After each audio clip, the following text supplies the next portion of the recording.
Expand design, a roomy cabin, dual tone interiors, 15 smart utility spaces, and a large boot space, all there to expand your life. Welcome to Easy Space.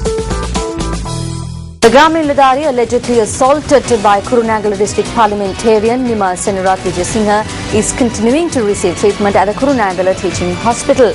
A police investigation into the alleged assault is currently underway.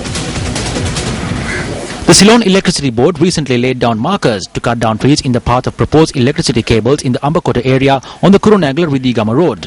One of these trees, a jack tree, was cut down by a group of youth recently.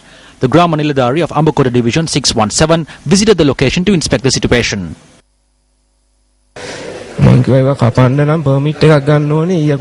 told them that they need a permit to cut down the tree. Marking it does not mean it can be cut down. I told them they need to obtain the permit from the divisional secretariat. The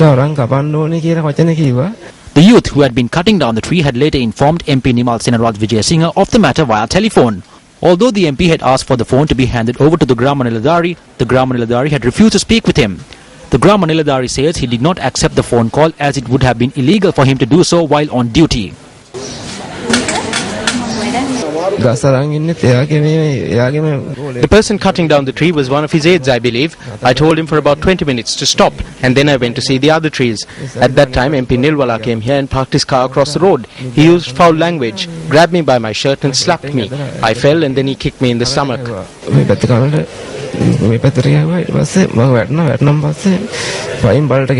Kurunegala District MP Newsfirst rejected these allegations.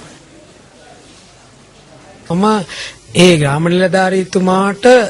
did reprimand the Grama Niladhari because I am the MP representing the Doranga Slanda electorate. I reject allegations of assault. In spite of the MP's denial, another Grama Niladhari who was at the scene confirmed the incident. MP Nilwala Vijayasinghe and his guards, who were armed, surrounded us and used foul language and asked him if he was the Grama Niladhari. He slapped the Grama Niladhari and said that he was a new person who did not know who he was. At that point, my colleague fell down. When he fell, he came close to him and hit him again.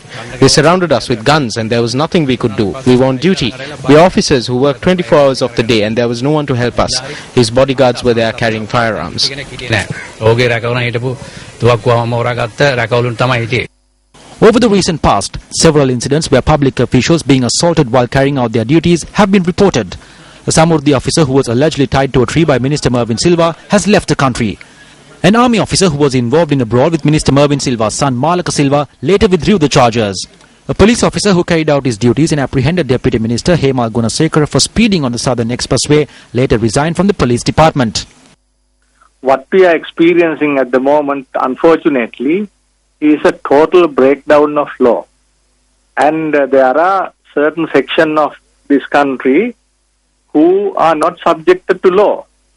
And those people abuse authority and they even obstruct the officials exercising lawful authority. Unfortunately, there is no atmosphere or a proper conducive atmosphere for public servants to discharge their lawful duties. Everybody should be bound by law. Unfortunately, it is not happening. So what we should see and what we should demand is the enforcement of law and order equally without impunity. Unfortunately, there is no such situation prevailing at the moment.